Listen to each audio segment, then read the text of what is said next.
Rirando o pai exausto no momento em que ele entrou na vara de família do Fórum de São Paulo. Um murmúrio coletivo percorreu a sala enquanto Rodrigo Almeida caminhava hesitante, com a barba por fazer e a camisa amassada, depois de noites dormindo em seu Palio Velho, estacionado perto do Parque Ibirapuera. O terno impecável do advogado dos sogros fazia sua aparência parecer ainda mais deplorável. Dona Cecília Monteiro dos Santos, sua sogra, sentava-se ereca na primeira fileira, sussurrando algo para seu marido, seu Arnaldo, enquanto ambos o olhavam com desdém mal disfarçado. O advogado deles, um homem cujo relógio provavelmente custava mais que o salário mensal de Rodrigo, nem se incomodava em esconder seu sorriso debochado. Excelência, meus clientes simplesmente requerem o que é melhor para as crianças, declarou o advogado dos Santos, sua voz destilando uma preocupação ensaiada. Um lar estável, educação adequada e a segurança financeira que, francamente, o Sr. Almeida não pode proporcionar desde o trágico falecimento de sua filha. As mãos de Rodrigo tremiam enquanto segurava uma pasta gasta contra o peito. A juíza o observava por cima dos óculos de leitura, sua expressão uma mistura de pena e impaciência. No fundo da sala, os gêmeos de 8 anos, Lucas e Júlia, aguardavam sentados em silêncio junto a uma assistente social, seus pequenos rostos refletindo confusão e medo. Você teria se levantado para defendê-lo ou teria ficado em silêncio como todos os outros? Conte nos comentários. Mas ninguém naquele tribunal estava preparado para o que aconteceria em seguida. Senhor Almeida, o senhor tem representação legal hoje? Perguntou a juíza, seu tom sugerindo que já conhecia a resposta. Rodrigo pigarreou.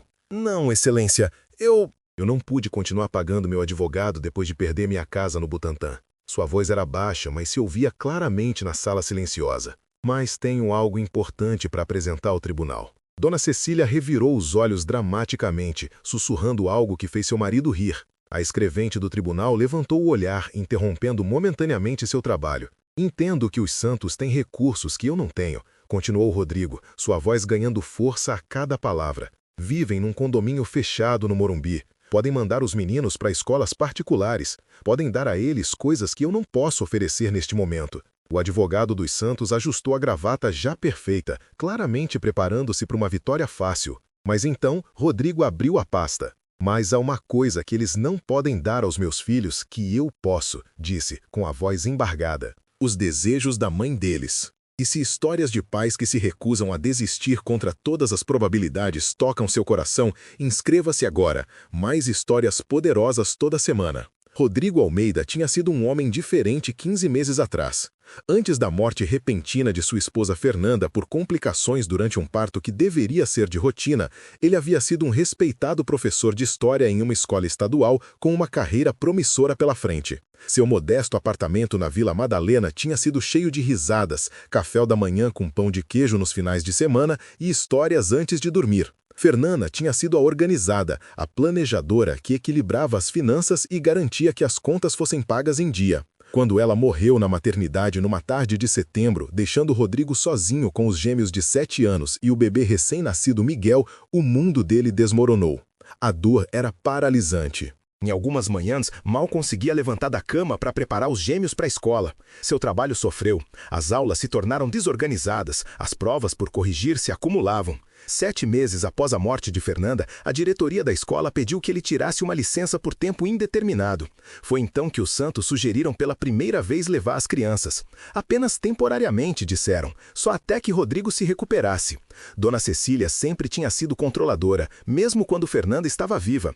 Tinha criticado a cerimônia simples do casamento deles, a escolha da profissão de Rodrigo, até mesmo os nomes que haviam escolhido para os gêmeos.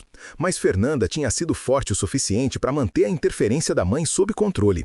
Sem Fernanda como intermediária, as sugestões de Cecília se transformaram em exigências. As crianças precisam de estabilidade, Rodrigo, ela havia dito durante uma de suas visitas não anunciadas, observando a pilha de louça por lavar com evidente desaprovação. Precisam de estrutura. Você está se desfazendo e está arrastando eles junto. O pior era que ela não estava completamente errada. Rodrigo estava se afogando. Depois de perder o emprego, as prestações do apartamento financiado atrasaram. O dinheiro do seguro de vida que deveria ter proporcionado uma rede de segurança estava inesperadamente preso em processos burocráticos intermináveis. Os gêmeos tinham pesadelos, suas notas estavam caindo. Júlia tinha voltado a molhar a cama, algo que não fazia desde os 5 anos. E o pequeno Miguel, que nem chegou a conhecer a mãe, parecia sentir a tensão na casa, chorando por horas a fio. Então, quando os Santos ofereceram levar as crianças apenas por algumas semanas, enquanto Rodrigo procurava trabalho, ele concordou com relutância. Mas as semanas se transformaram em meses. Cada vez que Rodrigo tentava trazer as crianças de volta, havia uma nova desculpa. O semestre escolar não tinha acabado, as crianças estavam se adaptando muito bem. Não seria cruel perturbá-las novamente? Então vieram as notificações judiciais. Os Santos estavam solicitando a guarda permanente, alegando que Rodrigo era um pai incompetente. Tinham contratado investigadores que documentaram seu colapso financeiro em detalhes clínicos. Tinham depoimentos dos professores dos gêmeos sobre reuniões de pais perdidas e lições de casa incompletas durante os meses após a morte de Fernanda. O que eles não tinham era a pasta que Rodrigo agora segurava no tribunal, o último presente de Fernanda para sua família. A juíza se inclinou para frente. Senhor Almeida, aproxime-se. Rodrigo caminhou à frente, consciente de que todos os olhos na sala estavam sobre ele. Seus sapatos estavam gastos, os saltos desgastados de forma desigual. Não tinha conseguido comprar novos desde que perdeu o emprego. O contraste entre sua aparência e a perfeição polida dos Santos não poderia ser mais acentuado. Meritíssima, disse ele, colocando a pasta sobre o balcão. Minha esposa Fernanda sempre foi a planejadora em nossa família. Depois que tivemos os gêmeos, ela ficou quase obcecada em garantir que eles fossem bem cuidados se algo acontecesse conosco. A juíza abriu a pasta, seus olhos se arregalando ligeiramente com o conteúdo. Isto é um plano patrimonial completo, disse ela, olhando para Rodrigo. Sim, excelência. Fernanda o atualizava todo ano no aniversário dos gêmeos. A última atualização foi apenas 3 meses antes dela falecer, quando descobrimos que estava grávida do Miguel. O advogado do Santos se aproximou rapidamente. Excelência, se isto é algum tipo de testamento, deveria ter sido apresentado ao tribunal durante o inventário. O fato de o Sr. Almeida só o produzir agora é altamente suspeito. Rodrigo se virou para enfrentar o homem. Foi apresentado. Esteve em processo todo este tempo porque os Santos o contestaram imediatamente. A decisão final só chegou na semana passada. Ele se virou para a juíza. Página 18, excelência. A juíza virou para a página indicada e começou a ler em silêncio. A sala estava tão quieta que o som do ventilador do teto parecia ensurdecedor. Isto é... começou a juíza. Então fez uma pausa, lendo mais. Isto é muito meticuloso. Fernanda conhecia os pais dela, disse Rodrigo em voz baixa. Ela os amava, mas os conhecia. A tensão na sala era palpável enquanto a juíza continuava lendo. Dona Cecília se mexeu desconfortavelmente em seu assento, sussurrando urgentemente para seu marido. Você planejaria cada possibilidade como Fernanda fez ou deixaria as coisas ao acaso? Conte nos comentários. O documento que a juíza estava lendo não era apenas um testamento. Era o plano mestre de Fernanda Almeida, seu ato final de proteção para sua família. Nele ela havia delineado em detalhes meticulosos seus desejos para a criação de seus filhos se ela movesse. Tinha nomeado Rodrigo como guardião principal sem qualquer ambiguidade. E o mais importante, havia incluído uma cláusula abordando especificamente seus pais. No caso de meus pais, Cecília e Arnaldo Santos, tentarem obter a guarda de meus filhos, leu a juíza em voz alta, desejo que o tribunal saiba que, embora eu os ame, eles não compartilham os valores que Rodrigo e eu acreditamos serem essenciais para criar Lucas, Júlia e qualquer filho que possamos ter. Meus pais valorizam status, aparência e conformidade acima de tudo. Rodrigo e eu escolhemos priorizar criatividade, empatia e independência. O rosto de Dona Cecília corou intensamente. Seu Arnaldo olhava fixamente à frente com a mandíbula cerrada. Além disso, continuou a juíza, estabeleci um fundo fiduciário para benefício de meus filhos, com Rodrigo como administrador. Os fundos devem ser usados para seu cuidado, educação e bem-estar, mas apenas se permanecerem sob a guarda de Rodrigo. Se a guarda for transferida para qualquer outra parte, incluindo meus pais, os fundos serão doados à Santa Casa de Misericórdia, onde fui voluntária. O advogado dos Santos deu um passo à frente novamente. Excelência, isto é claramente uma tentativa de manipular o tribunal.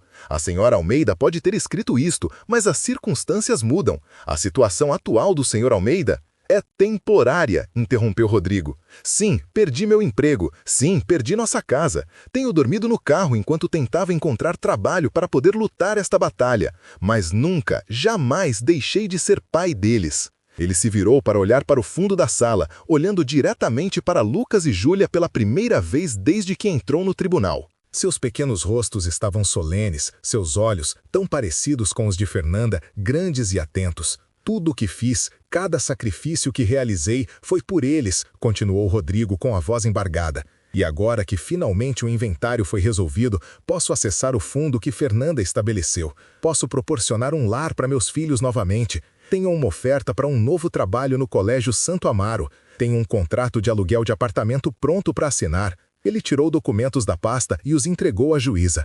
Está tudo aqui. A juíza examinou os documentos cuidadosamente e então olhou para os Santos. Senhor e senhora Santos, vocês conheciam essas provisões no plano patrimonial da sua filha? A mão perfeitamente manicurada de Dona Cecília agarrou sua bolsa. Estávamos cientes de que Fernanda tinha feito alguns arranjos, mas presumimos que seriam substituídos pelo que é melhor para as crianças. Rodrigo é claramente instável. Estou de luto, disse Rodrigo simplesmente. Há uma diferença. A juíza fechou a pasta. Senhor e senhora Santos, embora eu aprecie sua preocupação com seus netos, este documento torna os desejos de sua filha abundantemente claros. Além disso, o senhor Almeida demonstrou um compromisso extraordinário ao manter seu relacionamento com seus filhos, apesar de circunstâncias extremamente desafiadoras. O advogado dos Santos se inclinou para sussurrar urgentemente no ouvido de seu Arnaldo. O rosto de Dona Cecília tinha passado de vermelho para branco, seus lábios apertados em uma linha fina. Excelência, disse Rodrigo, quero ser claro sobre algo. Não quero manter Lucas, Júlia e Miguel longe dos avós deles. Eles os amam e Fernanda gostaria que tivessem esse relacionamento. Mas como pai deles, preciso ser eu quem os cria, tomando as decisões diárias sobre suas vidas. A juíza assentou. Isso é muito razoável, senhor Almeida. Ela olhou para os Santos. Talvez possamos discutir um cronograma de visitas que permitiria que vocês continuassem envolvidos nas vidas de seus netos, sem minar a autoridade do pai deles. Seu Arnaldo finalmente falou, sua voz tensa. Só queríamos o melhor para eles. Eu acredito nisso, disse Rodrigo. Realmente acredito. Mas Fernanda sabia o que era melhor para eles. Ela sempre soube. A juíza proferiu sua decisão, concedendo a guarda total a Rodrigo com generosos direitos de visita para os Santos. Quando Rodrigo se virou para deixar o estrado, viu Lucas e Júlia. Pela primeira vez em meses, eles estavam sorrindo para ele. Mas a história não termina aí. Enquanto Rodrigo e as crianças saíam do tribunal, Dona Cecília os abordou, sua compostura perfeita ligeiramente fraturada. Rodrigo, disse ela rigidamente, posso falar com você em particular? Rodrigo olhou para os gêmeos. Esperem por mim perto daquele banco, está bem? Posso ver vocês daqui. Quando as crianças estavam fora do alcance de ouvir, Dona Cecília pareceu murchar um pouco. Você nos fez parecer monstros lá dentro. Essa não foi minha intenção, respondeu Rodrigo. Eu só queria meus filhos de volta. Você sabe que poderíamos recorrer dessa decisão. Vocês poderiam tentar, mas Fernanda foi minuciosa. E agora que o fundo foi liberado, posso me dar ao luxo de lutar contra vocês. Os olhos de Dona Cecília se encheram de lágrimas inesperadas. Ela sempre foi tão teimosa, igual a mim. Ela olhou para outro lado, piscando rapidamente. As crianças perguntavam por você todos os dias. Nós dizíamos que você estava ocupado demais para visitá-los. Rodrigo sentiu um lampejo de raiva, mas o reprimiu. Eu ligava todo dia, vocês sabem disso. Arnaldo achou que seria mais fácil para eles se adaptarem se não vissem você. Dona Cecília abriu a bolsa e tirou um pequeno coelho de pelúcia gasto. Júlia chora por isto todas as noites. Compramos um novo para ela, muito mais bonito, mas ela insiste que não é o mesmo. Rodrigo pegou o coelho, Pimpão, o companheiro constante de Júlia desde a infância. Obrigado por trazer isso. Dona Cecília assentiu rigidamente. Há outras coisas em nossa casa, os livros favoritos deles, a coleção de carrinhos do Lucas. Ela hesitou. E o berço do Miguel. Eles poderiam vir jantar no domingo, para buscar as coisas deles. Era um pequeno ramo de oliveira, quase invisível, mas estava lá. Domingo seria bom, disse Rodrigo. Mas, Cecília, as coisas têm que ser diferentes agora. Vocês têm que respeitar que eu sou o pai deles. Fernanda deixou instruções para isso também, não deixou? Perguntou Dona Cecília, com um toque de sua antiga acidez retornando. Uma carta, de 20 páginas, confirmou Rodrigo. Ela nos conhecia muito bem a todos. Por um momento, ficaram em silêncio. Essas duas pessoas que tinham amado Fernanda de maneiras tão diferentes, agora unidas por seus filhos. Finalmente, Dona Cecília falou. Ela teria ficado orgulhosa de você hoje, por não desistir. As palavras atingiram Rodrigo com uma força inesperada. Pela primeira vez desde a morte de Fernanda, ele sentiu algo como paz o invadindo. Você seria capaz de perdoar seus sogras depois de uma batalha assim? Ou a relação ficaria permanentemente danificada? Compartilhe seus pensamentos nos comentários. 6 meses depois, Rodrigo estava na cozinha de seu novo apartamento em Pinheiros, preparando pão de queijo enquanto Lucas e Júlia discutiam amigavelmente sobre um jogo de tabuleiro na mesa. Miguel, agora com quase 2 anos, brincava feliz no tapete da sala com blocos coloridos. O apartamento não era grande nem luxuoso, mas estava limpo, seguro e, o mais importante, era um lar. Seu novo trabalho como professor de história no Colégio Santo Amaro pagava menos que sua posição anterior, mas oferecia horários flexíveis que permitiam que ele estivesse lá quando as crianças voltassem da escola. O fundo que Fernanda havia estabelecido proporcionava renda adicional suficiente para garantir que as necessidades das crianças fossem atendidas confortavelmente. A batalha pela guarda tinha sido notícia de primeira página em sua comunidade. Depois, algo inesperado aconteceu. Antigos colegas entraram em contato com ofertas de trabalho. Vizinhos deixaram marmitas caseiras. Pais da escola dos gêmeos organizaram uma arrecadação de móveis para o novo apartamento. A comunidade, que antes parecia julgá-lo, agora se unia em torno de sua pequena família quebrada. Ainda mais surpreendente foi o gradual degelo entre Rodrigo e os Santos.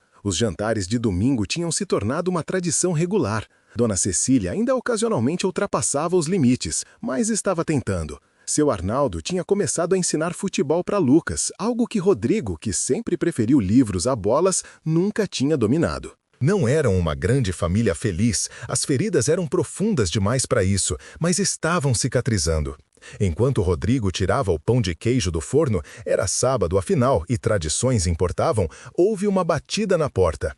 "Eu atendo!" gritou Júlia, levantando-se da mesa. "Verifique quem é primeiro", lembrou-lhe Rodrigo. Júlia ficou na ponta dos pés para olhar pelo olho mágico. "São os vovós", anunciou, abrindo a porta. Dona Cecília e seu Arnaldo estavam no corredor, ambos parecendo incomumente nervosos. E, para a surpresa de Rodrigo, carregavam o que parecia ser um bolo. "Sabemos que não somos esperados até amanhã", disse Dona Cecília, entrando e entregando a Rodrigo o bolo coberto.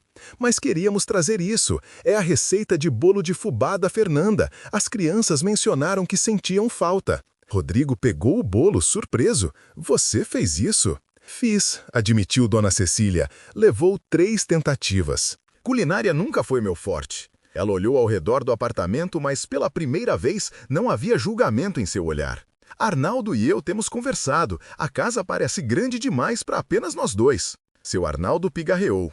"O que Cecília está tentando dizer é que estamos considerando nos mudar para um lugar menor. Encontramos um apartamento não muito longe daqui. Significaria que poderíamos ver as crianças com mais regularidade, ajudar quando você precisar." Rodrigo se apoiou no balcão processando essa informação. 6 meses atrás, a ideia de ter os Santos por perto o teria enchido de pavor. Agora era complicado. "Você não precisa responder agora", disse Dona Cecília rapidamente. "Só queríamos que você soubesse que estamos pensando nisso." Miguel, que tinha engatinhado até a porta, agora estendia os braços para seu avô, balbuciando alegremente. Seu Arnaldo olhou para Rodrigo pedindo permissão. Rodrigo pensou em Fernanda, no que ela gostaria para seus filhos. Ela tinha sido minuciosa em seu planejamento, sim, mas também tinha sido compassiva. A cláusula que tinha impedido que os Santos levassem as crianças não estava destinada a punir seus pais. Estava destinada a preservar a família que ela e Rodrigo tinham criado juntos. "O café acabou de ficar pronto", disse Rodrigo, gesticulando para a mesa. "Vocês são bem-vindos para se juntar a nós." Enquanto se acomodavam ao redor da pequena mesa da cozinha, Rodrigo notou Júlia deslizando sua mão na de Dona Cecília e Lucas explicando ansiosamente seu último projeto de ciências para seu Arnaldo. Havia uma facilidade em suas interações que não estava lá antes, e Miguel, sentado no colo do avô, parecia perfeitamente em casa. Mais tarde, depois que os Santos tinham ido embora e as crianças estavam brincando em seu quarto, Rodrigo se sentou com a pasta de Fernanda. Frequentemente se pegava recorrendo a ela, não apenas pelas disposições legais, mas pelo conforto de suas palavras, sua previsão, seu amor que se estendia além da morte. Ali, em uma página que tinha lido dezenas de vezes antes, uma frase se destacava como se estivesse recém-escrita. Lembre-se que perdoar não se trata de esquecer o passado, trata-se de criar espaço para um novo futuro. Fernanda tinha sabido, de alguma forma, que este momento chegaria, que a cura era possível, mesmo após uma dor tremenda, que a família, em toda sua glória complicada e desordenada, valia a pena lutar por ela, valia a pena preservá-la, valia a pena reconstruí-la. A cláusula esquecida que tinha salvado sua família não era apenas uma estratégia legal. Era o último presente de Fernanda, a oportunidade para todos eles se tornarem algo novo juntos. Nunca julgue uma família por suas fraturas, mas por como ela cura suas feridas. Se esta história tocou seu coração, inscreva-se agora para mais histórias poderosas toda semana. E clique no vídeo na tela para assistir ao próximo, com uma reviravolta tão poderosa que você nunca esquecerá.